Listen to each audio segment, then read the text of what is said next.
view of the Sangre Cristo mountain range, trying to hide in the clouds over there. The Indians called this Squaw Valley or Squaw Gulch, but everybody in Cripple Creek just calls this Echo Valley. And if you give me just a second, I'll show you why.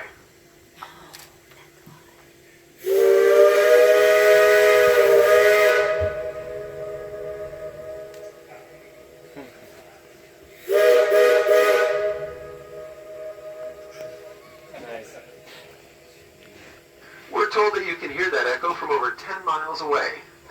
By comparison, the Sangre Cristo mountain range, way off in the distance, is about 60 miles away. If you look at the bottom of the valley, toward the back, you'll see a small section of dirt road down there. And that small section of dirt road is Shelf Road. And it goes between Cripple Creek and Canyon City. The reason it's called Shelf Road is because for the majority of the ride, there's a 500-foot sheer drop on one side and a 500-foot vertical rock face on the other, and there are no guardrails. It is not for the faint of heart. But if you must traverse the road, I would recommend you do so in a four-wheel drive, or a nice rental car if you have one. The Pony Express used to use that road to deliver mail back and forth between Cripple Creek and Canyon City. And back then, if you were to send a letter down to Canyon from Cripple Creek, it would take them 1 day to deliver that package. Technology has advanced so far over the past 100 years, if you were to send the same letter today, it would take them a mere 3 days to deliver that letter. And that's what we call progress. If you look across the valley from us, you'll see that pile of yellowish-brown rock with the head frame on top. And that mine is the El Paso mine. They were in operation until 1976 when they closed their doors because of a fire in their wheelhouse. But up till that point, they had produced about $10 million worth of gold. The mine shaft underneath that head frame is as deep as the Empire State Building is tall, or about 1,500 feet. And branching off from that shaft, there's a network of mining tunnels. There's a network of mining tunnels that, if laid end to end, would reach all the way to Colorado Springs and back.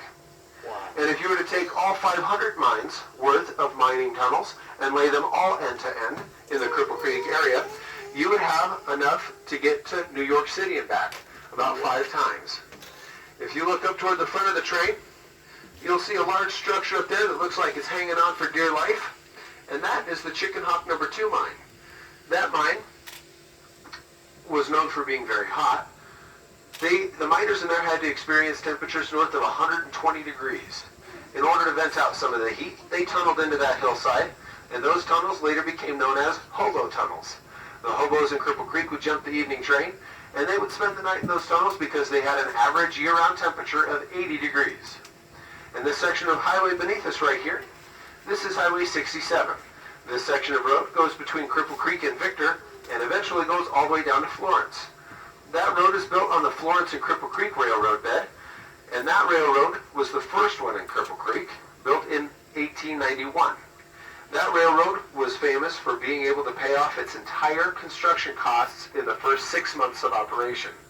But in 1912, a flash flood went down Phantom Canyon and wiped out 6 miles of that track and 12 of the trestles, and they never bothered to rebuild or reopen that railroad. And now I'm going to back us up into the World's Fair, and while we're over there, I'll tell you a little bit more about the active mine you can see on the hillside above the Chicken Hawk No. 2.